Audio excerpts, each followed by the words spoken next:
Cherry.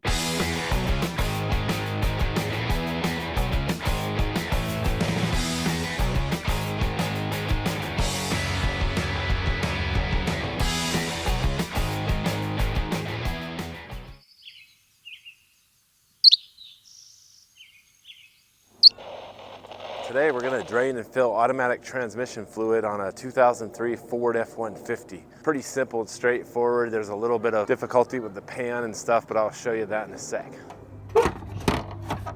Okay, first pull out your transmission fluid dipstick. This way you can kind of see what state your fluid's been in. Mine actually doesn't look too bad. It's pretty red. It starts out red and it gets browner. I always like to cross-reference several sources to make sure I'm doing the right thing. So this is the sheet that came with the new filter. And then I have 2003 Ford F-150 Chilton manual.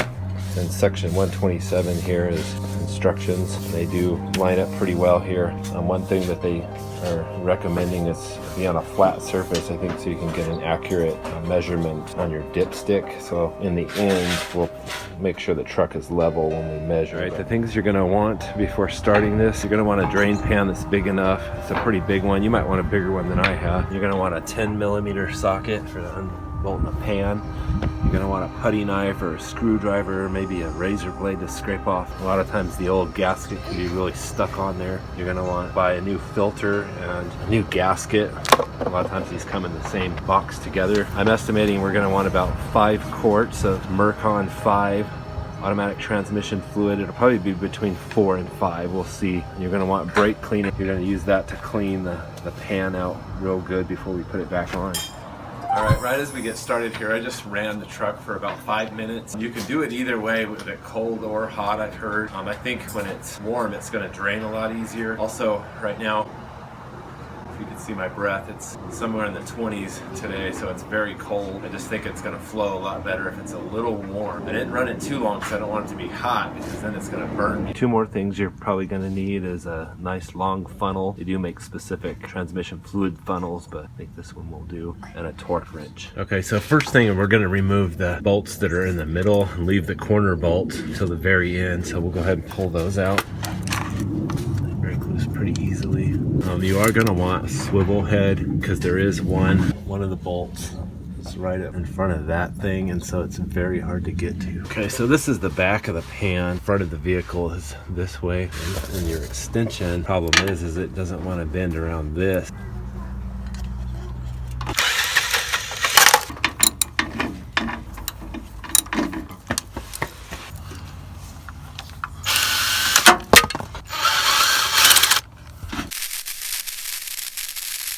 So what I did, first I unscrewed the 2 front bolts, and then I tilted the pan like this and dumped as much as I could, and while holding with my left hand, unscrewed the last 2 bolts, and then I pulled it down like this and I could dump it. Now usually at this point, you're gonna need to pull out your old filter from that hole right there. Mine just plopped out the pan, so that's probably not a great sign. It wasn't seated very well.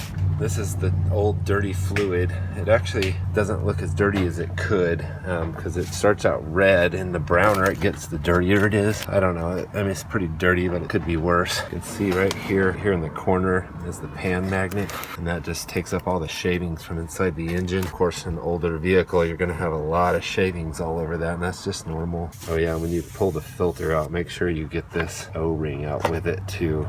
You won't be able to seat the new one. There's also, if you do this and you find like this little widget thing floating around in there, that's a thing that they put in when they're manufacturing the truck, and it's a dust plug and it just falls out down there. If you find that, that means it's the first time anyone's ever changed the ATF in your truck. Fortunately mine, I'm not seeing that, so somebody at some point has at least serviced this once before. All right, so we're just gonna throw this away. All right, so we're gonna just dump this into a container. I would say that's probably why my truck has been shifted so horribly, because that's not very much at all. There's the old gasket. It's really not in too bad. For those of us that don't have a parts cleaner, let's shave all that off. Be very careful not to damage this area, because that's going to create a seal between the engine block and the pan.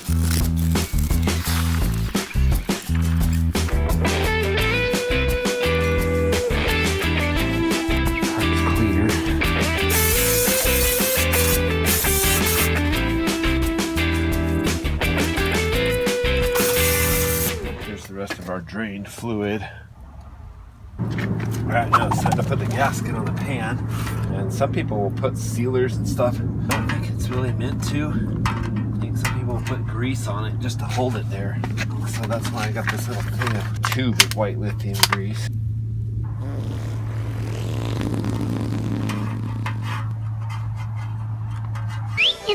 In a minute.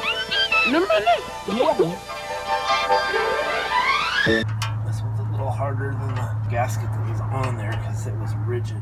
Okay, so I think I got that about as clean as I could, just spraying brake parts cleaner on just an old rag and then wiping that as clean as I could get it. And I'm gonna go ahead and insert the filter. And there's nothing that really holds that on, it just pops up in here. Just give that a little, we'll just take a wipe like this and put a wipe around there, just like this. Okay, I think that's gonna stay. Now we get the fun part of trying to hold the pan back up as we bolt it back on. I am gonna take some of that white lithium grease, do a really thin little bead around here.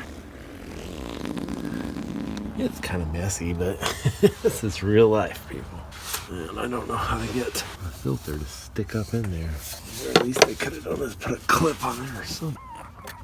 Okay, so after we get the filter up there and we put the pan on, we're just gonna finger tighten these down, and then once we go to crank them down, the manual says 108 to 132 inch pounds, which is crazy to me. Like, nobody measures anything in inch pounds, it's all foot pounds. So I had to convert it, so it looks like 9 to 11 foot pounds. So I'm gonna set my torque wrench for 10 foot pounds. Guess you just gotta have it hold long enough to get the pan on. Everyone else I've seen do this, it sticks in there really. I'd like to know if anyone has any solutions for a curled up gasket. Okay, so I just found out a little secret. So if you get a gasket, like a new non-rigid gasket, the holes are small enough that if you pop the bolts through, they'll actually hold it down for you. So before you install, slide the gasket over those bolts. Okay, see how I did that? Like, I'm actually using the bolts to hold it there, because otherwise, see how it's just flimsy and it's not gonna stay anywhere. There.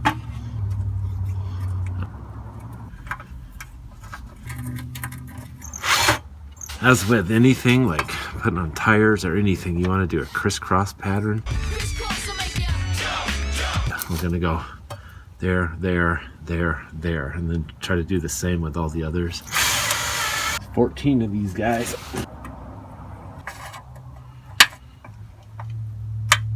Alright, once you get the pan bolted on to torque specifications for each bolt, you're just going to fill it through the filler tube right here. I start out with 4 quarts and then run the engine for a while and then check it again, and you probably shouldn't need more than 4.5, maybe 5 total, but we'll see here.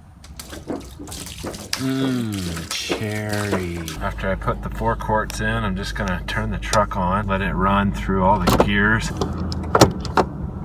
Now we're gonna go check the level again, and it looks like we're right about in the right range after 4.5 quarts. Obviously we want to check this again after driving it a while, but for now I'm gonna call that good. Money, learn stuff, do it yourself.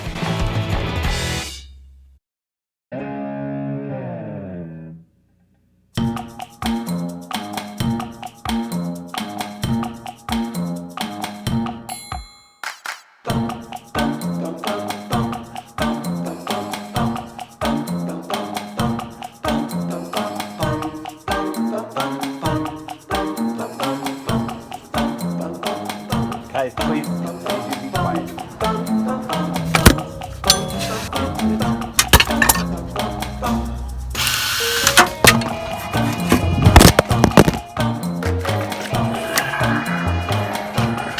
Bring brake parts cleaner on.